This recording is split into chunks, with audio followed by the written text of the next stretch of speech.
Halloween.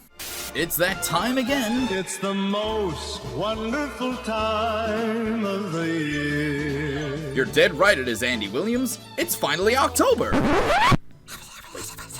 Christmas? Oh, hell no. Start prepping for that shit in November, my guy. Let's give the spooky month the time it duly deserves. That's right, it's Halloween, witches! The skeleton duding memes are in bloom, and people are preparing their pumpkin spice enemas. And best of all, I can finally walk around in public.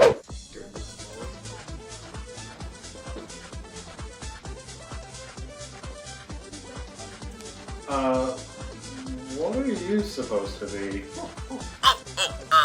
I'm a werewolf. I mean, you don't look like any of the other werewolves. No, I said a werewolf. I'm very self-conscious. Thanks for drawing attention to that, you dick. I'm sorry? Every time Halloween rolls around, it brings back one of the earliest memories of the holiday for me. My mom had taken me and my younger sister out trick-or-treating around the neighborhood, and we both ended up with a huge haul of candy. As well as like this one stray apple that was from this crazy bitch that lectured us about the holiday itself. But I mean, everyone in the neighborhood just kind of avoided her. You know, just like we would avoid the apple she dumped so unceremoniously into our bags. Talk about a Scrooge. I remember the two of us stayed up late that night, watching the Simpsons Treehouse of Horror episode, shortly followed by that live-action Goosebumps TV series.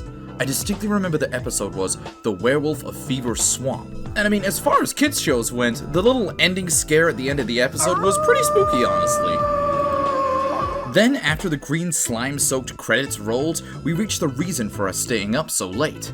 Channel 2 had a late-night movie lined up, Mars Attacks. You know that weird sci-fi horror comedy that Tim Burton directed? My sister legitimately ended up hating it. She even ended up having nightmares over the movie. And then there was me on the other side of the spectrum, absolutely loving this quirky film. It had such a weird combination of genuinely scary moments, filled with weird comedy that still has me wondering, was that supposed to be a parody? Not to mention the aliens and that stupid ack noise they made. The perfect movie to end off Halloween night. But little did I know the seemingly innocent night would be my descent into the schlocky, the spooky, the terrifyingly beautiful world of all things horror.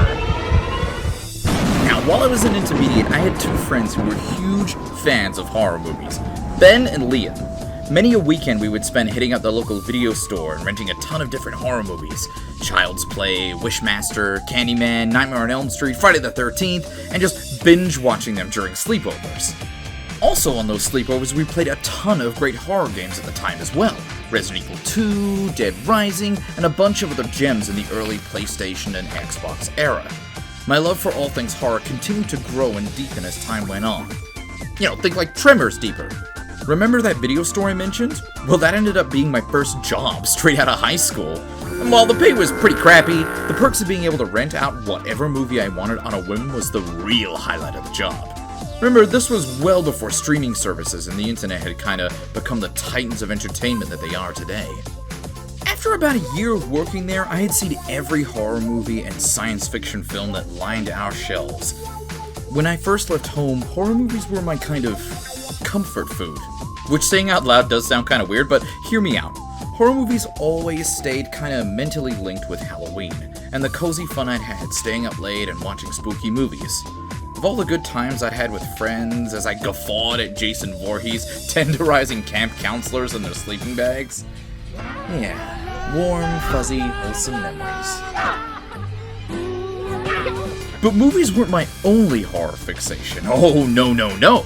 Horror games like the Resident Evil and Silent Hill series, Obscure, Illbleed, Fatal Frame, Blue Stinger, I loved playing through all of them. Hell, fast-forwarding even to modern horror games like Five Nights at Freddy's, Outlast, Visage, Aliens Isolation, hell, Dead by Daylight is the Smash equivalent for horror movies.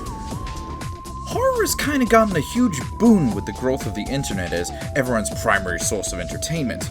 Gone are the days of cover browsing VHS stores and picking wildly, when the internet has a cataloged database of every great and terrible horror movie you could hope for. The spooky campfire stories of the past have evolved into internet creepypastas and massive expansive writing projects like the SCP Foundation, which in itself has spawned a ton of video games and video content. Horror ARGs and unfiction existed before YouTube took off, sure, but with the growth of the platform, we've seen a growth of the content as well, in both a quality standpoint and its followers. Even the big names in YouTube bring millions of eyes onto growing indie horror titles and little projects from sites like GameJolt. It really feels like the horror genre is at an all-time high right now. But I think that's gonna do it for tonight, my dear guys and ghouls. I don't want to be holding you up all night after all. You've got pumpkins to carve, horror movies to watch, costumes to prepare, and that creature just beneath your bed is waiting oh so patiently for you to fall asleep and let your hands hang off the side of the bed. Don't worry, I don't think he bites. Actually, he looks like he could bite. Anyway, until next time, take care!